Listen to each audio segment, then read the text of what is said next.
Smiles, everyone. Smiles. And prepare yourself for... Show me the money! Ladies and gentlemen, the radio broadcast experience designed to keep your wallet in top condition. It's Talkin' Money with Jeff Tarbell. Talkin' money. Talkin' money. More money, more money, more money. And now entering the studio, your guru for fiscal fitness, Jeff Tarbell. Yeah, good morning. How you doing? Good morning. December 1st. For those of you that are in the sales business of any kind of sales, you went from hero to zero this morning. That's right. So that's a little inside joke as we... The game is back on. The game is back on. You're back. As my other partner, Jeff, says it now. You're instantly unemployed again. You're back to zero. So no matter what you're selling or doing, you got to start from scratch. So I was telling my wife last night as we were enjoying a little birthday kind of month-end celebration and other little things that were going on. You know, I said, really, for those of us in the sales business, you know, the day ends at 5, and you either got your ass kicked, did real well, or something else. But no matter what it was, from 5 o'clock till midnight is your only time to either celebrate or be, you know, or be down, because the calendar changes the next morning. You're back to zero. That's again. right. Kind of like what they say about the guys in the NBA too. They play so many games that, you know, you got your head smashed in last night. Don't worry, there's another game tomorrow. I mean, it's just, you just got to get on and get going. So that's it. Anywho, hopefully if you were in the sales business, you were doing good last month, and if not, start over today. Got a fresh start Let's today. go today. We're all zeroed out today. And it's a rainy Saturday, so we're going to be probably zeroed out till Monday, but you never know. How you doing? Got a lot of things to cover today. Got some good real estate stuff to cover today. Some interesting stats and statistics and things that are coming around about the real estate market and really its overall influence on the economy. We're going to give away some Sierra Tahoe ski passes. Got a little bit of Gym Boys left. God, I hope we don't lose Gym Boys entirely. We're running out of our Gym Boys coupons, and I'm negotiating quickly to try to get some more for us, because that's our longest standing relationship since the show started. So we'll keep on that. If not, John and I are going to hoard them, and you guys can go to Taco Bell. You're on your own. So how are you doing? We got all kinds of fun things. If you want to jump in today, we're going to be throwing out some things. I'd love to get your thoughts, particularly if you are in the real estate industry. I sent out a little email this week. I wanted to kind of test the waters on one of my thoughts for Saturday's show, and boom, I got back a bunch of response right off the bat. So I'm interested in your feedback as well. You can give us a call if you'd like, 339-1140. The toll-free number, 800-920-1140, or you can text us at 441140. Looks like the text machine might be working there. We'll do some quizzes here in a little bit. I do have, as you might know, I have 3 daughters that are now all in high school. This has nothing to do with anything other than just life. And all throughout the growth of these little girls, people say, well, when they all get to high school, you're going to be screwed. You're going to just... And I'm like, nah, because my oldest daughter, you know, she is perfect. Because she just avoids the boys, and she just does her own thing. So she's gone through the first couple of years of high school. We haven't really had any issues, but you know, here come the twins, and now it's winter ball time. And I've always kind of secretly tried to figure out. See, I know I once was a little boy. I know little boys are born kind of stupid, and they just kind of stay that way. And I'm good. I'm a good example because I haven't outgrown it yet. I'm still just kind of stupid. That's how little boys are. But I've always wondered secretly, you know, okay, do little girls get which comes first? Do they become little brats and they grow into bigger? You can't say that. Yes, you can say bitches. Do they start out that way, or does it work backwards and they learn from mommy? And I have now become, I think that it's learned behavior, and I am watching freshman girls who are going to their first winter ball, and you would friggin' think this was their wedding, and if they don't ride in on a white horse I am looking at these parents, I go, are you kidding me? I know it's just not my neighborhood. I know for a fact that it doesn't matter what economy I'm sure There's like helicopter moms everywhere. And I'm looking around going, now I get it. Now I see why your kid is the way they are and why they're going to grow up to be just like you. And it's not across the board. It's not all of them. It's just you can pick them out of the line. And our daughters are in a group of like 20 girls trying to do something. Now, I don't know if you try to do 20 of anything. It doesn't matter who you're trying to deal with. You cannot put 20 people on the same page and make them want to do the same thing. I don't care if they're guys, girls, old, young. That's hard. This is why I drink for a living. Maybe cirrhosis of the liver will catch me before they're seniors. I'm not sure. But anyway, it's I'm so thankful that my wife is home dealing with that, and I just get the occasional text of like I'm yanking my hair out. But it's funny. But it is not their wedding, ladies. It is just a dance. Freshman year. And whatever happens, they'll just remember part of it, and it'll be fine. And they'll have fun. They will have fun. If the parents don't ruin it first, they'll have a great time. Exactly. So, anyway, I digress. And now back to the reality of things. But it's fun. It's fun. I only got 3.5 more years. Are you living in the barn now, or are you still in the house? No, in our house it's going great. We're having to deal with the overflow, the blowback, if you will. But the barn sounds pretty darn good. It's attractive. Yeah. Hey, so I threw out a couple things this week that are of discussion points. And one of them it came up through a text this week, and I think we've talked about it here before, but I'm not sure. And if we haven't, then maybe we can cover it again real quick. And the text was, excuse me, not text, but email, jeff@jefftarbell.com, was really why.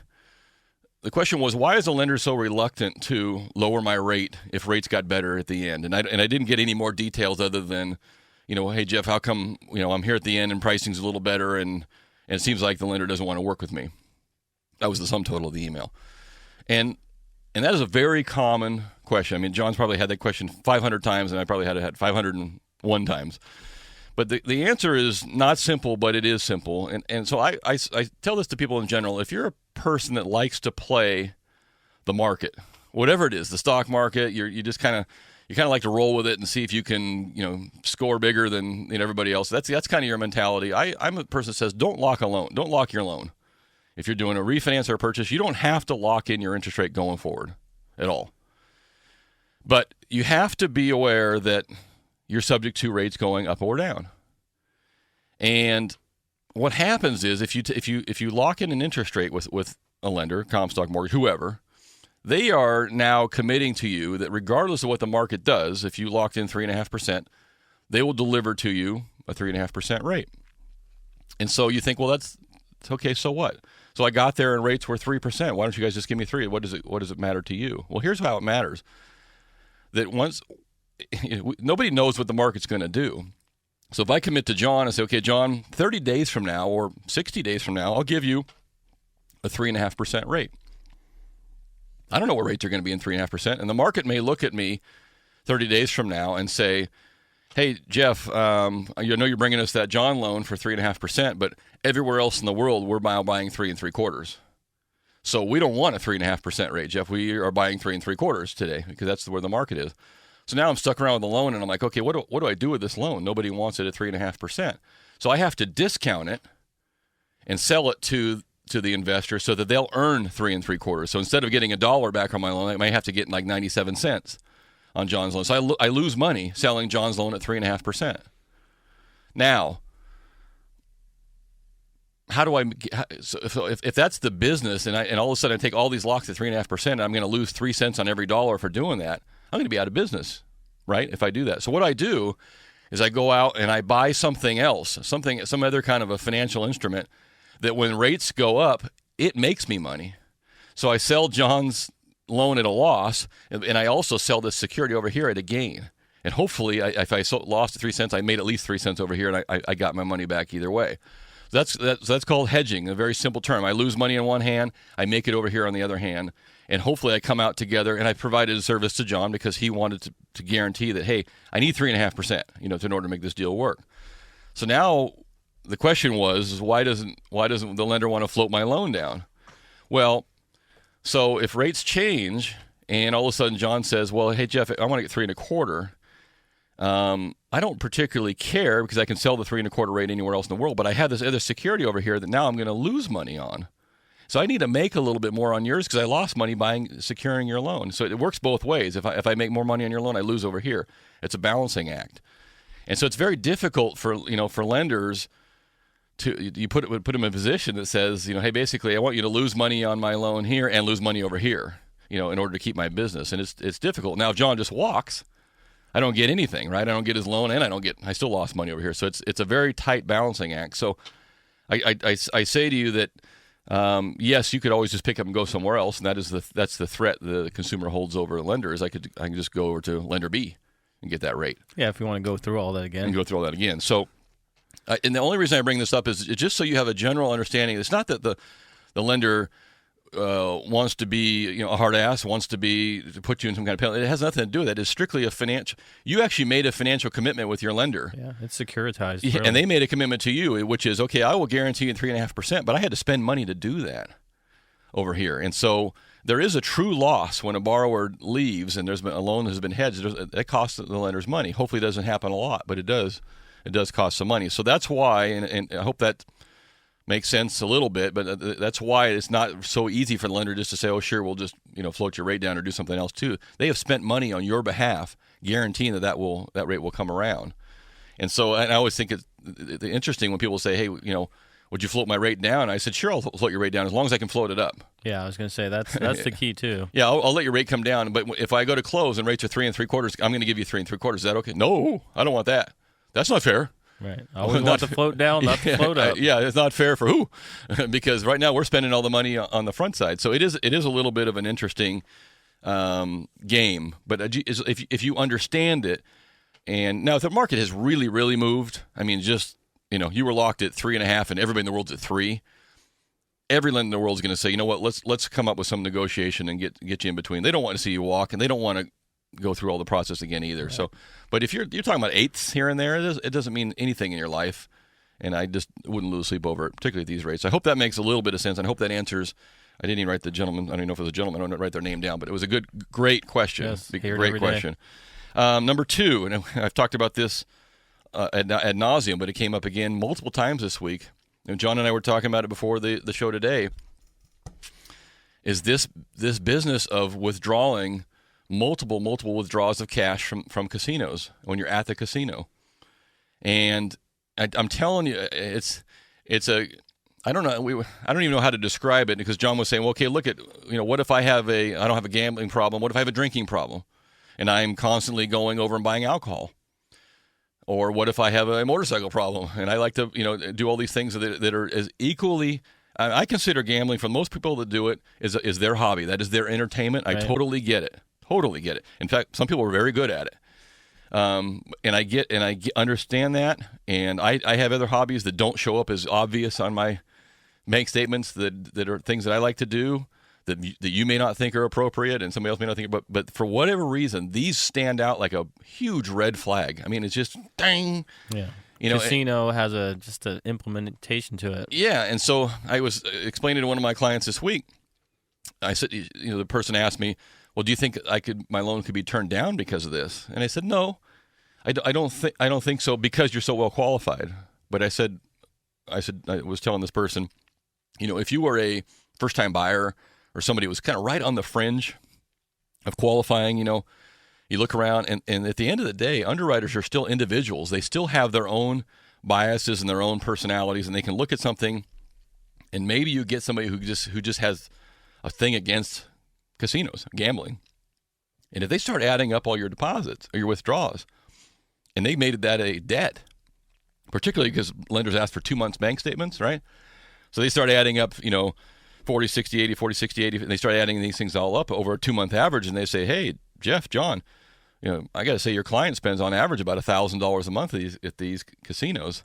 We don't know how much this came back into winnings, because that came back in cash. So if they were to apply that as a debt, you could be in trouble. Yeah, definitely. Big changes. Yeah. So I don't know what the right answer is. I think the right answer is that if you're going to go do that, take your money with you.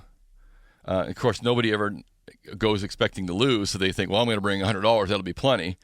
And of course, right. We've all done it. You get there, and you're like, oh, I'm on roll. I just need another 100 to get over to the other 100 back, and it kind of becomes a little bit of an issue. I wish the casinos would just get away from, if their ATM machines just wouldn't say, Red Hawk or Thunder Valley, if it just said Roseville ATM or Lincoln or something, Shingle yeah. Springs, something Right. like that would be a lot. I think better for the consumer maybe. But I know we've said this a number of times, but it is something to consider that it can't. I think that it could be considered against you, and I don't know that anybody would ever specifically say, boy, Mr. Fodorero there, we're declining him for his $1,000 a month, gambling expenses, but.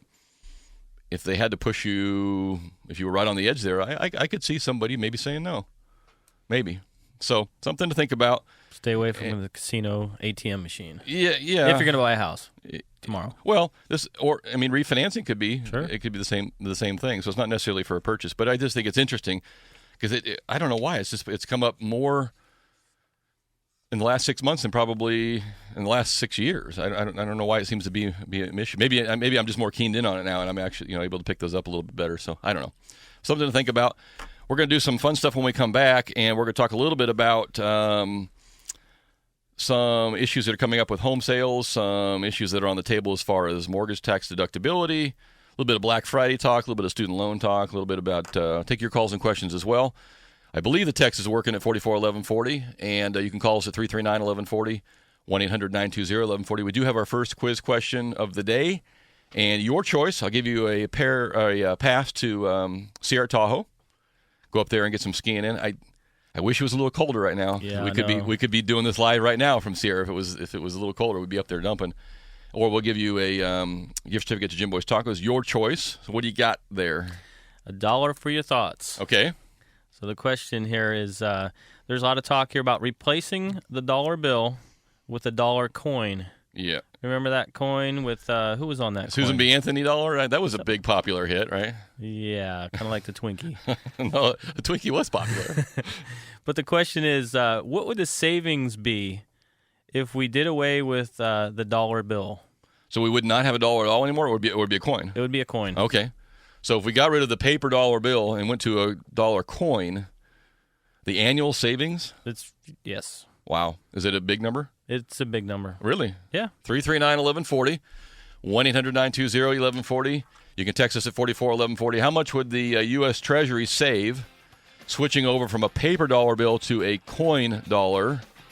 They do it around the world. Do they? Yeah, I know, because in Canada they give you your change back, and you think it's like quarters, and it's really dollars, and the guy swoops them up. $1 and $5 and Yeah. $10. I think I gave the first bartender in Canada, I think, got like a $40 tip from me because I thought it was 85 cents. So this is Talkin' Money. We're going to take a quick break, and we're going to be right back, Jack. Talkin' Money. The action continues now with Talkin' Money and Jeff Tarbell. Right. We are back. Whoa, that doesn't sound. You hear it? Oh, there we go. That sounds a little better. Yeah, I can my see- headphones are a little weird today. I can see myself. all my description of the winter balls going over well at home there. I might be in the barn. I wasn't. Yeah, this is an adult show. Turn that radio off for the kids. Hey, we did get so that quiz question. We're going to pick a couple winners off that because it was we had a lot of good replies, but the article is a little bit misleading in terms of what it. So the question was, what would the savings be replacing the paper dollar bill with a coin dollar bill? right? So the answer, according to the newspaper, was somewhere between 4 and 5 billion. Yeah, about 4 and 5 billion. Government Accountability Office says 5.6 billion over 30 years, Over so 30 about years. 50 million or so a year. Yeah, somewhere in there. So we were looking for the answer was $4 billion, but we weren't. I might have said annually. So I'll take a couple winners off that. The one I did get off the text that I liked, which I think we'll call that person first, and maybe one other too. Coins cost much more to make, but will last around 10 times longer, so that will save. And then they gave an answer. They say a paper dollar bill only lasts 42 months. Is that it? That's it. 3.5 years. Okay, so I can see that where a coin will last. I mean, 10 times that, I believe. I guess if they're not lost, I mean, how does a coin go?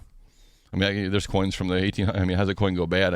Unless they get, they got to just be lost. You chew on your coins, don't you? Yeah, sometimes I might be.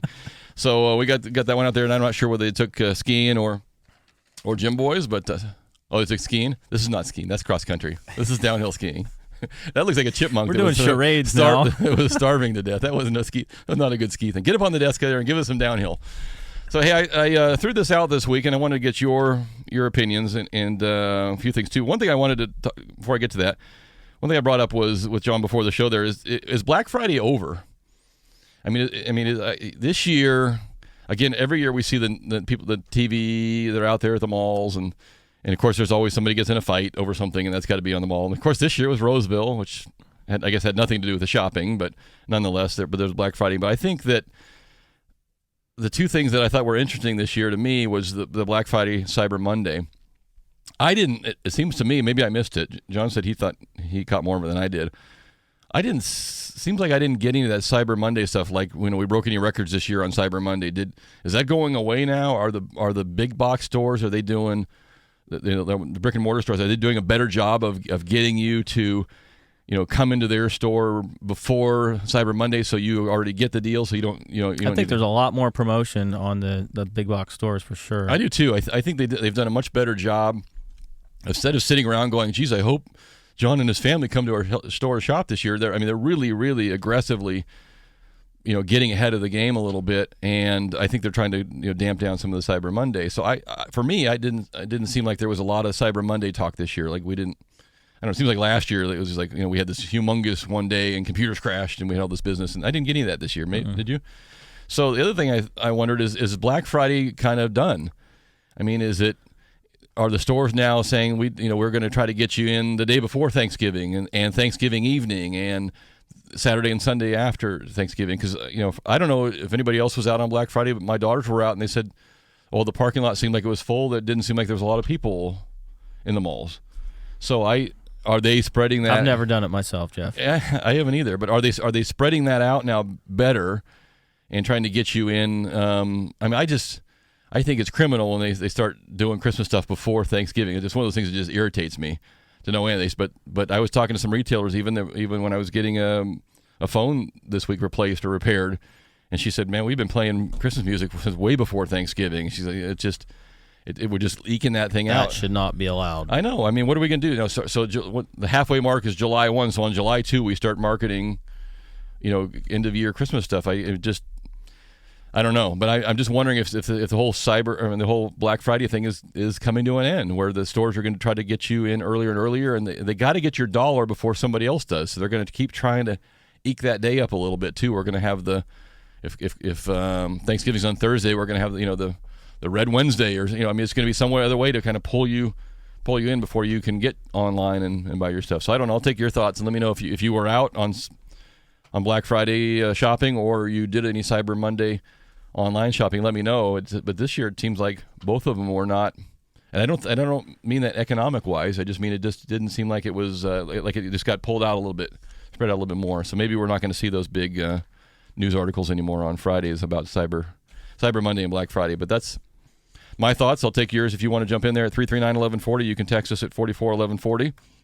So here was the question I threw out to a database of realtors I have on an email list. I send out little rate updates and just kind of things that are happening in the market. And this time I did something a little different.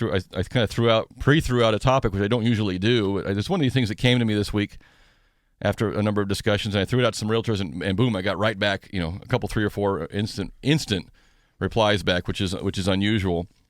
My question was this: there was a really good article in the Sacramento Bee recently, and it had a big picture about all of the recent home sales transactions that have gone on, and it picked out all of the houses that were bought by one real estate investment trust, one big, basically, investor who bought a bulk of homes. And they were in Natomas, Elk Grove, Citrus Heights, Antelope, some part of Sacramento, all the areas that you would consider to be priced right for first-time buyers, and right in the areas where everybody's looking for homes. I mean, obviously people are looking in Roseville and Lincoln as well, but this was focused on those particular areas. So one investor, I think the article, and I can't find it now, I want to say they had, did you see that was 150 Yeah, I was trying to find that. Something like that. So one bulk sale of properly priced houses, First-time home buyers. yeah, type. in the areas that people want to live in our market, went to one investor by I think it was through one bank. And my question was, should that be allowed? Should a real estate investment trust, should a big investor be able to come into a bank and buy a bulk of homes that don't hit the market to regular home buyers? And immediately I got replies back from the realtors. And this is going to sound self-serving to them, and so I'm going to discount that a little bit too. Obviously, if the Marge Bank sells to John, the investor, 150 of her homes, and I'm a realtor and I don't get to sell any of them, I'm irritated. I'm like, come on, there's 150 sales that I didn't get a part of, so I get that. But also, there's 150 home buyers that are sitting there, and I can assure you, there's more than that. They're sitting there looking for exactly the house that her bank has. And it went to John's investment trust, and all those home buyers are sitting on the sidelines, and they didn't get a chance to buy the house. And along with that, all the boosting of economy once you do buy a home that we're losing on that. What do you mean? Potentially losing. Well, you buy a house. Once you buy your house, what do? You buy furniture. You buy a new couch.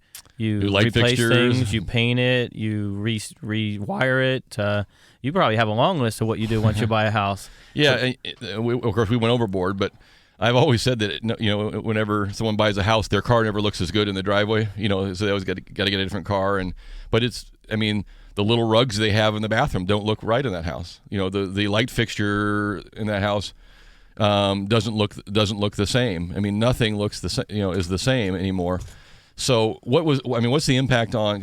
You have that chart in front of you. That thing is phenomenal. Yeah, it's almost triple?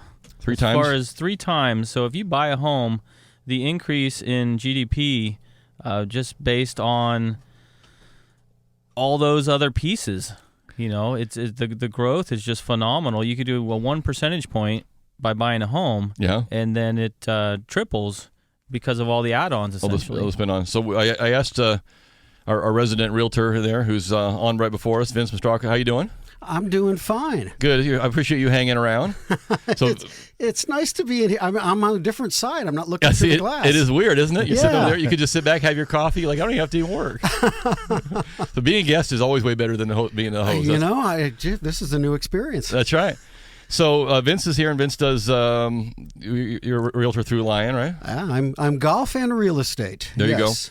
So I sent out an email this week, and I asked Vince when he was walking out of the studio before. I said, "Come back," because what are your thoughts? What are you seeing as far as? So my question is, should we ban bulk sales of homes to investors? And first off, really, of course, I'm going to give you the agent's reply on that, which would be yes, but I'll give you some backup reasons why. First off, that company was called Blackstone, and there's 2 things. The first thing when I saw that piece in the B, I said, "Ooh, that means it is time to buy now." Because if the big investment firms are buying, they're going where they can make money for their shareholders. Yep. So there's the tip for anybody. It's not even an insider tip; it's just a plain logic tip, but when you take it, the agent side of it, I'm one of the ones that's out there with buyers, and we're looking at and we're making offers and offers and offers. And I've had people where we've made like 7, 8 offers on properties,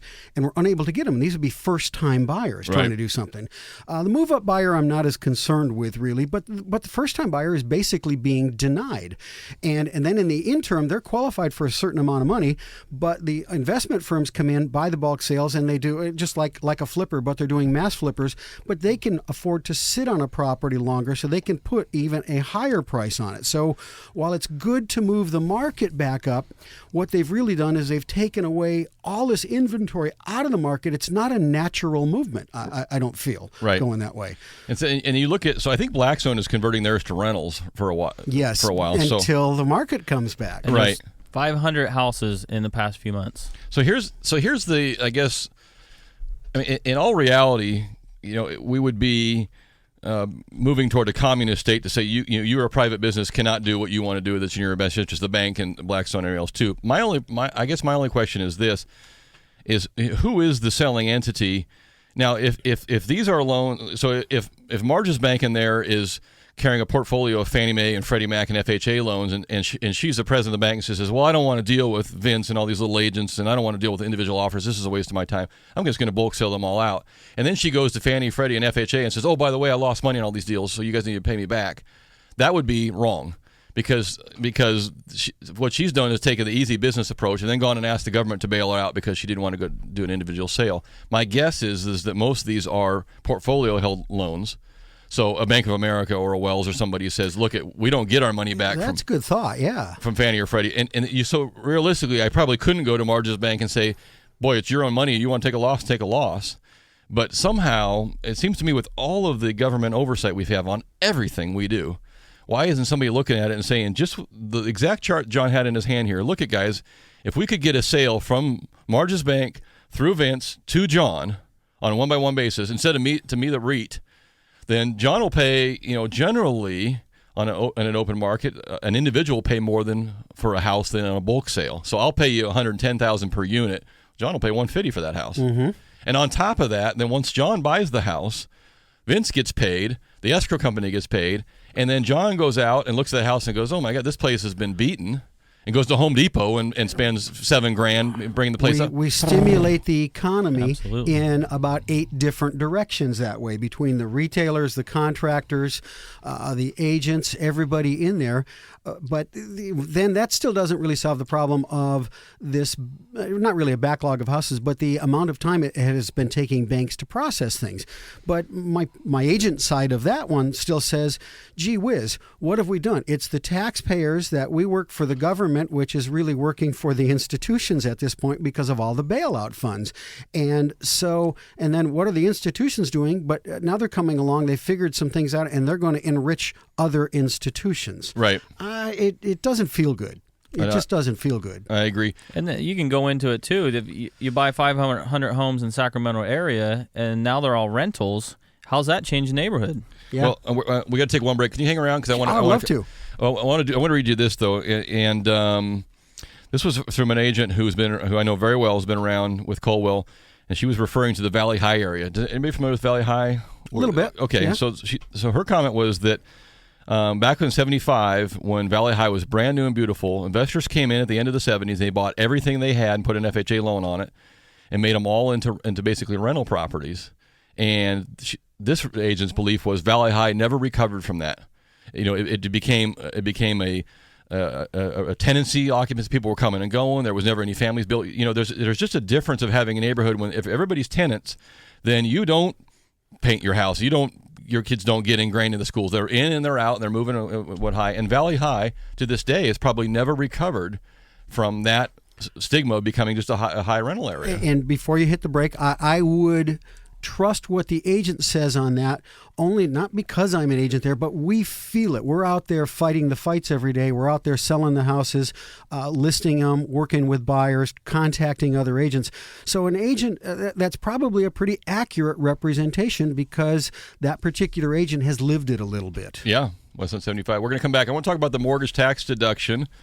That's on the hot spot, too, and we'll talk about that when we come back. We want to do a quiz question real quick? Yeah, we'll do a real quick one here. Okay. So this is could be simple. I don't know. Everybody spends money, right? Yeah.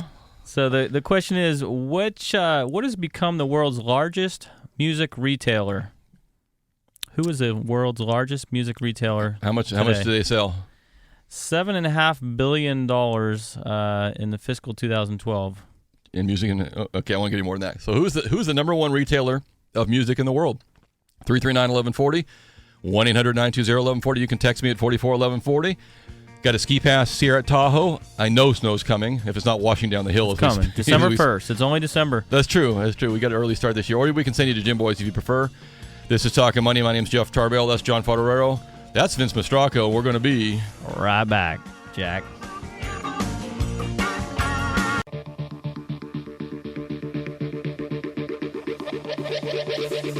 Talkin' money.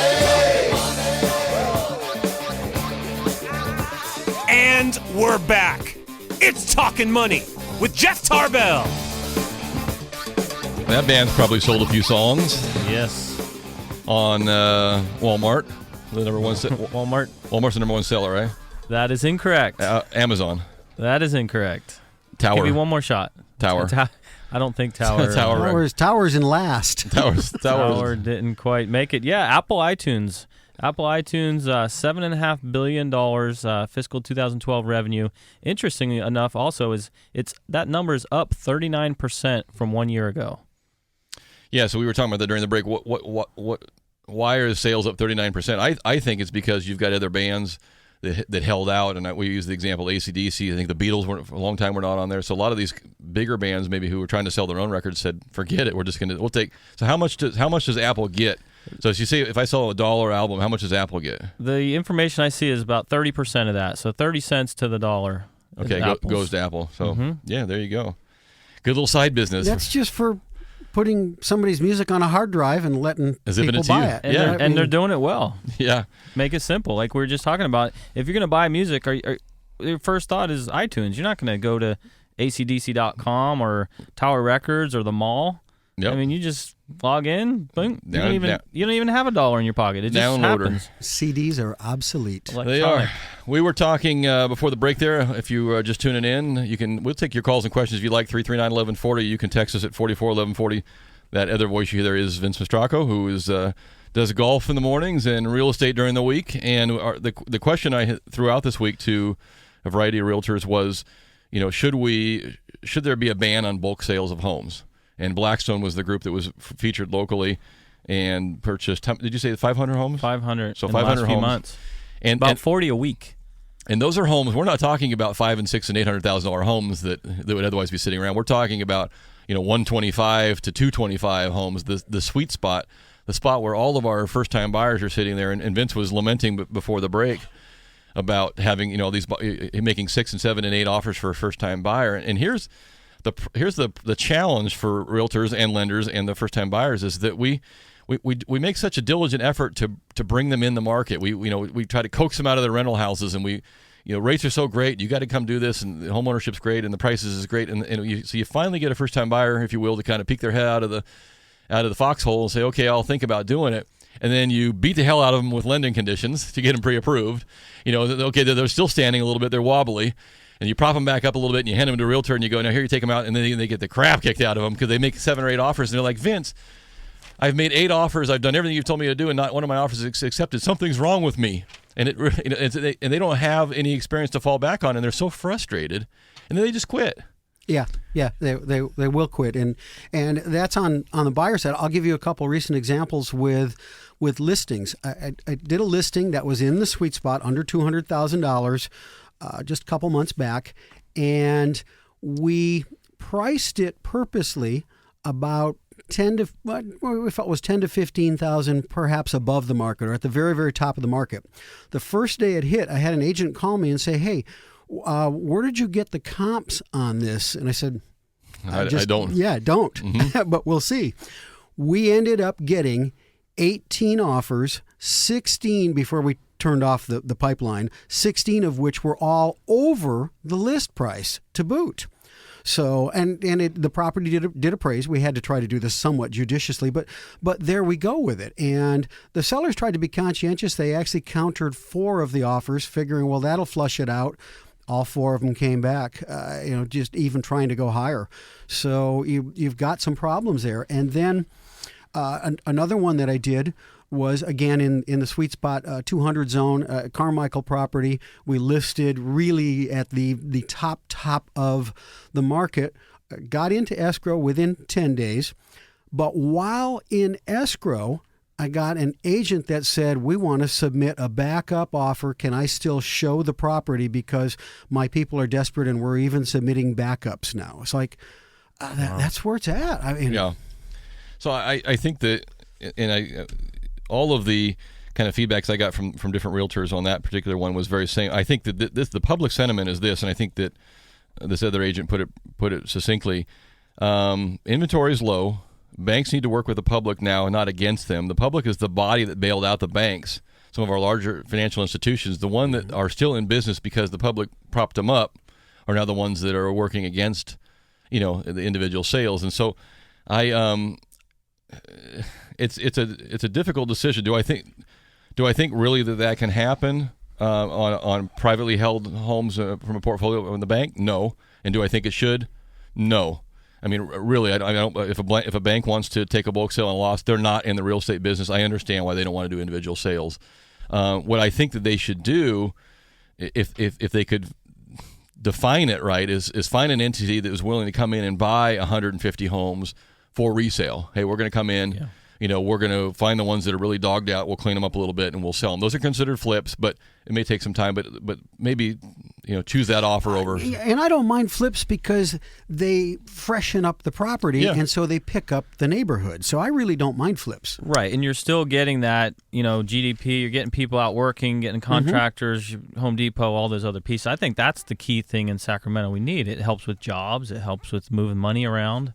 What I'm surprised by is the average home owner, so the person maybe I'm doing a refinance for right now, who is unaware of how tremendously valuable their property is on the resale market right now. And they've had them tell me, I'd love to move, but I can't sell my house right now. And I ask them, why can't you sell your house? Now, if you're upside down, you can't sell your house. But if you're not upside down, they don't know that I've had people tell me before, I'd like to buy another house, but I'd have to sell mine first. And I said, don't worry about it. Don't even put a sign up. The hard part is go find what you want right now, and then your house will be gone. Oh, what do you mean? I mean it will be gone if it's priced anywhere close. So it is a very interesting market. We didn't get into the mortgage tax credit. I can cover that a little bit next week. But one of the items on the table, as part of the interest deduction, as part of the fiscal cliff, and some of the negotiations that are going on to get ourselves out of some fiscal trouble, is removing the mortgage tax break either entirely or on, again, some level of house price or some level of interest deduction. And I'll leave you with this because I think that this is illustrative of what's coming. If any of you believe that the tax and the whole fiscal cliff can be solved by just taxing people over $250,000, we're going to start to find out that there ain't enough money there. There's no way. And there's been so little discussion about actual expenditures cut. It's all been raising income. We need to cut expenses, and they're going to just work their way backwards. The mortgage tax deduction will affect everybody who owns a home of any income level. They're talking about getting rid of the 401k deduction. Every one of you at all levels probably has some sort of a 401k if you're employed right now of any level. That affects everybody.